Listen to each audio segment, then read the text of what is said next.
Hello everyone, welcome to our channel. আজকের ভিডিওতে আমরা আলোচনা করব জেনারেল সায়েন্সের বেশ কিছু গুরুত্বপূর্ণ এমসিকিউ প্রশ্ন। তোমরা প্রত্যেকেই আমার সাথে সাথে সঠিক উত্তর দেওয়ার চেষ্টা করবে। আর যারা এখনও চ্যানেলটি সাবস্ক্রাইব করো নাই, প্রত্যেকে চ্যানেলটি সাবস্ক্রাইব করো, তোমার বন্ধুদের অবশ্যই শেয়ার করো। যদি ভিডিওটি ভালো লাগে অবশ্যই লাইক কমেন্ট করবে। তো দেখো আজকের প্রথম প্রশ্নে যাচ্ছি। দেখো খুব গুরুত্বপূর্ণ এমসিকিউ প্রশ্ন, লক্ষ্য করো। দেখো প্রথম প্রশ্নে আসছি, তো তোমরা প্রত্যেকেই আমার সাথে সাথে সঠিক উত্তর দেওয়ার চেষ্টা করবে। দেখে নাও আজকের প্রথম প্রশ্ন কি বলা রয়েছে, গলগণ্ডের চিকিৎসায় কোন আইসোটোপ ব্যবহার করা হয়? এই রোগটি কি ধরনের? দেখো ছবিটি লক্ষ্য করো, কি গলগণ্ডে কি হয় না, গলার সামনের দিকটা একটু ফুলে যায়। তাহলে দেখো সঠিক উত্তর কী হবে, অবশ্যই আমার সাথে মিলিয়ে নাও। তাহলে ক্ষেত্রে সঠিক উত্তর হচ্ছে আয়োডিন 131। তাহলে গলগণ্ডের চিকিৎসায় কোন আইসোটোপ ব্যবহার করা হয় না? আয়োডিন 131। নেক্সট ক্লাসে আইসোটোপ কী সেগুলো নিয়ে আমি আলোচনা করব।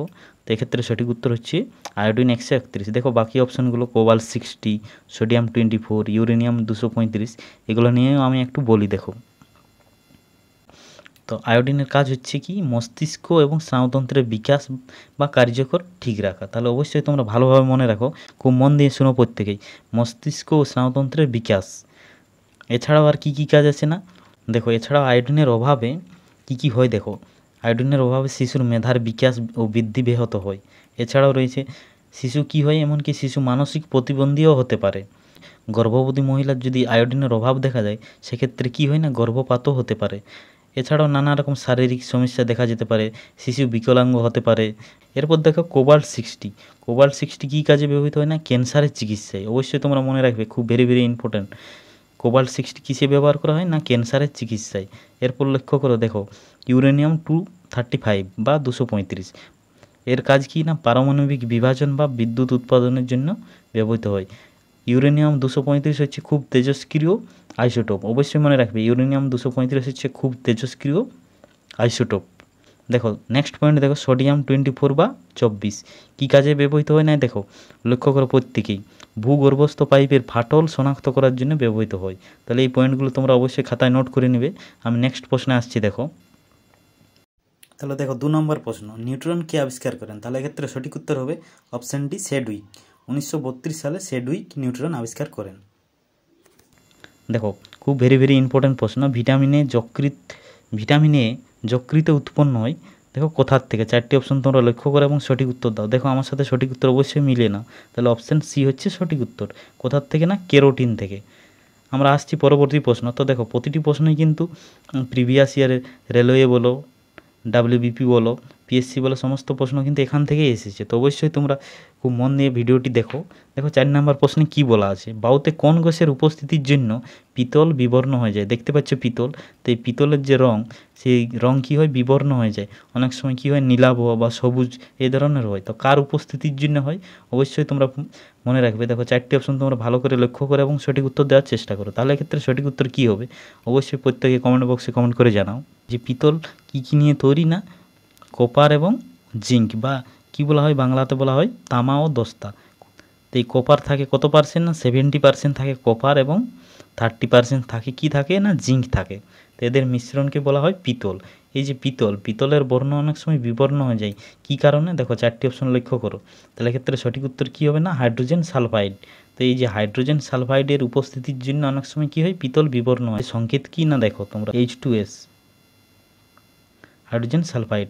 তো এই যে হাইড্রোজেন সালফাইড, এর সাথে কী হয়, কপার এবং জিঙ্ক অনেক সময় বিক্রিয়া করে বিভিন্ন রকম অক্সাইড তৈরি করে, এবং পরে কী হয়, জলীয় বাষ্পর সাথে বিক্রিয়া করে আবার হাইড্রোক্সাইড উৎপন্ন করে। এবং কি হয়, এই পিতলের সারফেসে কি এক ধরনের সবুজ নীলাভ আস্তরণ দেখা যায় বা সবুজ নীলাভ রং ধারণ করে। সেই জন্য অনেক সময় কী হয়, পিতল বিবর্ণ হয়ে পড়ে।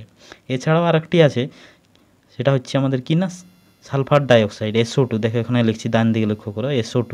তো এই যে SO2 সাথে বিক্রিয়া করেও অনেক সময় পিতল কী হয়, বিভিন্ন রকম রং ধারণ করে বা বিবর্ণ হয়ে যায়।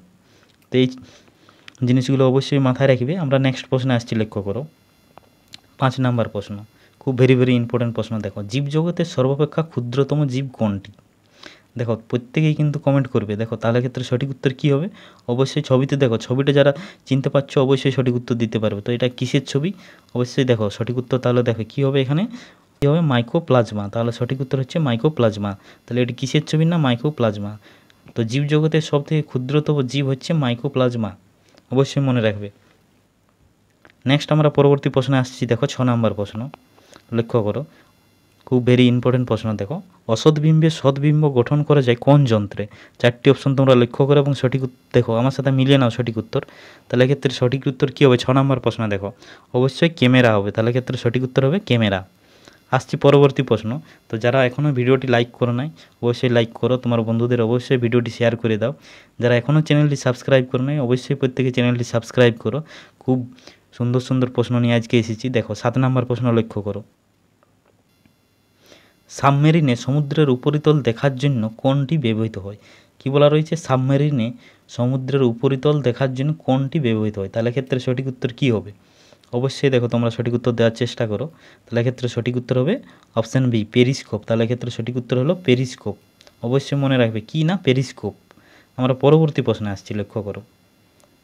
দেখো, বায়ুর চাপ মাপা হয় যে যন্ত্রে, সেটি হলো লেক্টোমিটার, বেরোমিটার, থার্মোমিটার না মাল্টিমিটার? তো খুব ভেরি ভেরি ইম্পর্টেন্ট প্রশ্ন। দেখো 4টা অপশানই কিন্তু খুব গুরুত্বপূর্ণ অপশন। তো তাহলে ক্ষেত্রে সঠিক উত্তর কী হবে? অবশ্যই অনেকেই জানো। তাহলে বায়ুর চাপ মাপা হয় কোন যন্ত্রের সাহায্যে? না, অপশান বি হবে সঠিক উত্তর। তাহলে কী হলো এখানে? বেরোমিটার হবে সঠিক উত্তর। তো বেরোমিটারের সাহায্যে কী করা হয়? বায়ুর চাপ মাপা হয়। দেখো অপশানে কী বলা আছে? লেক্টোমিটার। এই যে লেক্টোমিটার, তো এই লেক্টোমিটারের সাহায্যে কী করা হয়? দেখো অবশ্যই জেনে রাখো। দেখো তোমরা খাতায় নোট করবে, না দুধের ঘনত্ব মাপা হয়। তাহলে কিসের ঘনত্ব মাপা হয় লেক্টোমিটারের সাহায্যে? না দুধের ঘনত্ব মাপা হয় এই লেক্টোমিটারের সাহায্যে। এছাড়া দেখো অপশান সি লক্ষ্য করো, থার্মোমিটার। থার্মোমিটার তোমরা প্রত্যেকেই জানো, কী মাপা হয়? না উষ্ণতা মাপা হয়। দেখবে আমাদের যখন জ্বর হয় তখন ডাক্তার কী দিয়ে চেক করে? না আমাদের শরীরের টেম্পারেচার বা উষ্ণতা চেক করে থার্মোমিটারের সাহায্যে। তাহলে থার্মোমিটারের সাহায্যে আমরা কী মাপি? না উষ্ণতা মাপা হয়। এই যে থার্মোমিটার, এই থার্মোমিটার কে আবিষ্কার করেছিলেন? 1774 সালে একজন সায়েন্টিস্ট, তার নাম হচ্ছে ড্যানিয়েল গ্যাব্রিয়েল ফারেনহাইট। অবশ্যই তোমরা মনে রাখবে, 1714 সালে কে আবিষ্কার করেছিলেন? না ড্যানিয়েল গ্যাব্রিয়েল ফারেনহাইট। তিনি কি আবিষ্কার করেন? না প্রথম পারদ থার্মোমিটার আবিষ্কার করেছিলেন। নেক্সট দেখো অপশান ডি, দেখো মাল্টিমিটার। দেখো এই যে মাল্টিমিটার আমরা কী কাজে ব্যবহার করি? না দেখো ভোল্টেজ মাপতে, রেজিস্ট্যান্স মাপতে, কারেন্ট মেজারমেন্ট করতে বা মাপতে ব্যবহার করি এই মাল্টিমিটার। তো এই 4টি অপশানই কিন্তু খুব গুরুত্বপূর্ণ অপশন। তো তোমরা এগুলো খাতায় একটু নোট করে নেবে। নেক্সট আমি দেখো 9 নম্বর প্রশ্নে আসছি। দেখো কী বলা রয়েছে, নিচের কোনটি দিয়ে সূর্য দেখা যায়? 4টি অপশন তোমরা লক্ষ্য করো এবং সঠিক উত্তর অবশ্যই আমার সাথে সাথে মিলিয়ে নেবে। তাহলে ক্ষেত্রে সঠিক উত্তর কী হবে? দেখো তাহলে সঠিক উত্তর হচ্ছে হেলিস্কোপ। অবশ্যই সঠিক উত্তর হবে helioscope. Option B is the right answer. Next আমি 10 নম্বর প্রশ্নে আসছি। দেখো খুব গুরুত্বপূর্ণ প্রশ্ন, লক্ষ্য করো, মানুষের রক্তে পিএইচের সঠিক মাত্রা কত? তাহলে দেখো 4টি অপশন তোমরা লক্ষ্য করো এবং অবশ্যই সঠিক উত্তর দেবে। তাহলে ক্ষেত্রে সঠিক উত্তর কী হবে? দেখো 10 নম্বর প্রশ্নে তাহলে সঠিক উত্তর হচ্ছে অপশান এ হচ্ছে সঠিক উত্তর, 7.4 হলো সঠিক উত্তর। তো এই যে পিএইচ স্কেল কে আবিষ্কার করেন? না একজন সায়েন্টিস্ট, তার নাম হচ্ছে সোরেনসেন। মনে রাখবে কী নাম? না সোরেনসেন, SOREN SEN, সোরেনসেন। কী নাম বললাম? না সোরেনসেন। কত সালে? না 1909 সালে। 1909 সালে তিনি কী আবিষ্কার করেন? না এই পিএইচ স্কেল সম্বন্ধে আমরা একটু আলোচনা করি। তাহলে এক্ষেত্রে সঠিক উত্তর হলো মানুষের রক্তের পিএইচের সঠিক মাত্রা হচ্ছে 7.4। তো দেখো এই পিএইচ স্কেল নিয়ে আমরা একটু বলি। দেখো পিএইচ স্কেলের মান 1 থেকে শুরু হয় এবং 14তে শেষ হয়। দেখো এবং মাঝখানে দেখো কত আছে? না 7। তো যার পিএইচ ভ্যালু 7 হবে সে কী হবে? না অবশ্যই নিউট্রাল হবে। এবং 7-এর থেকে যার পিএইচ ভ্যালু কম হবে বা পিএইচের মান কম হবে সে কী হবে? অবশ্যই অ্যাসিডিক হবে।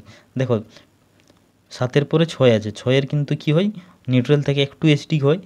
এবং শেষে কত আছে? 1। দেখো এখানে লক্ষ্য করো 1। তাহলে কী হয়? যার পিএইচ মান 1 হবে সে কিন্তু খুব বেশি অ্যাসিডিক হবে বা ভেরি অ্যাসিডিক।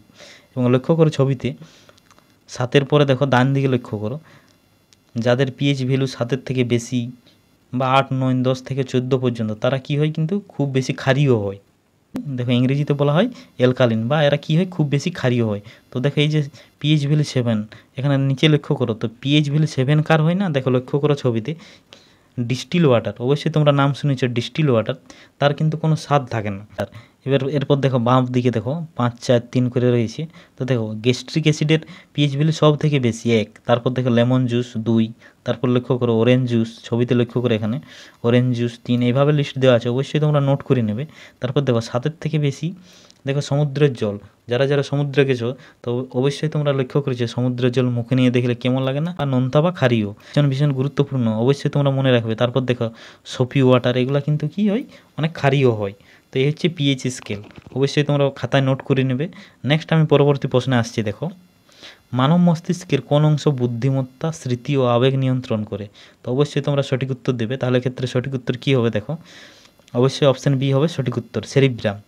নেক্সট আমরা পরবর্তী প্রশ্নে আসছি। দেখো 12 নম্বর প্রশ্ন, ভীষণ গুরুত্বপূর্ণ প্রশ্ন। লক্ষ্য দেখো, রেটিনার কোন অংশ দর্শনে সাহায্য করে? তাহলে দেখো, রেটিনার কোন অংশ দর্শনে সাহায্য করে? তাহলে ক্ষেত্রে সঠিক উত্তর কী হবে? দেখো 4টি অপশন তোমরা লক্ষ্য করো। তাহলে ক্ষেত্রে সঠিক উত্তর হবে অপশান সি, ফোবিয়া। তাহলে সঠিক উত্তর হলো অপশান সি, ফোবিয়া। নেক্সট আমরা পরবর্তী প্রশ্নে আসছি। লক্ষ্য করো 13 নম্বর প্রশ্ন, দুটি নিউরনের সংযোগস্থলকে কী বলে? দেখো 4টি অপশন, রেনভিয়ারের পর্ব, মোটর অন্তঃপ্লেট, অপশান সি দেখো সাইনেপস, অপশান ডি দেখো গেপ জাংশন। তাহলে ক্ষেত্রে সঠিক উত্তর কী হবে? অবশ্যই তোমরা কমেন্ট করো। তাহলে দেখো আমার সাথে সঠিক উত্তর মিলিয়ে নাও। তাহলে ক্ষেত্রে সঠিক উত্তর কী হচ্ছে না, অপশান সি, সাইনেপস। দুটি নিউরনের সংযোগস্থলকে কী বলা হয় না, সাইনেপস।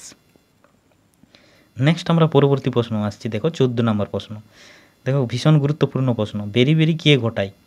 4টি অপশন তোমরা লক্ষ্য করো। তাহলে 15 নম্বর প্রশ্ন, 14 নম্বর প্রশ্ন লক্ষ্য করো, ভিটামিন বি1-এর অভাবে বেরি রোগ হয়। এছাড়াও দেখো ভিটামিন সি এর অভাবে কী হয় আমি বলে দিচ্ছি, স্কারভি রোগ হয়। ভিটামিনের সি এর অভাবে কী হয় না, স্কারভি রোগ হয়। তোমরা অবশ্যই খাতায় নোট করবে, ভিটামিন সি এর অভাবে কী হয় না, স্কারভি রোগ।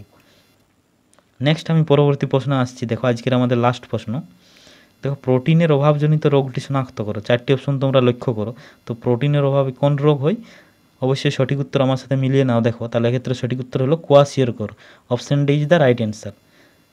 দেখো স্কারভি রোগ কিসের অভাবে, একটু আগেই বললাম আমি, ভিটামিন সি এর অভাবে কী হয় না, স্কারভি রোগ। তারপর দেখো এখানে কি বলা আছে, রাতকানা রোগ। রাতকানা রোগ কোন ভিটামিনের অভাবে হয় না, ভিটামিন এ এর অভাবে হয়। ভিটামিন এ এর অভাবে কী হয় না, রাতকানা রোগ। বেরি রোগ তো একটু আগে আমি বললাম, বেরি রোগ ভিটামিন বি1-এর অভাবে হয়, বেরি রোগ। তো এই ছিল আমাদের 15টি প্রশ্ন। যদি ভিডিওটি ভালো লাগে অবশ্যই প্রত্যেকেই লাইক কমেন্ট করো, তোমার বন্ধুদের অবশ্যই শেয়ার করো। যারা এখনও চ্যানেলটি সাবস্ক্রাইব করো না প্রত্যেকেই চ্যানেলটি সাবস্ক্রাইব করো।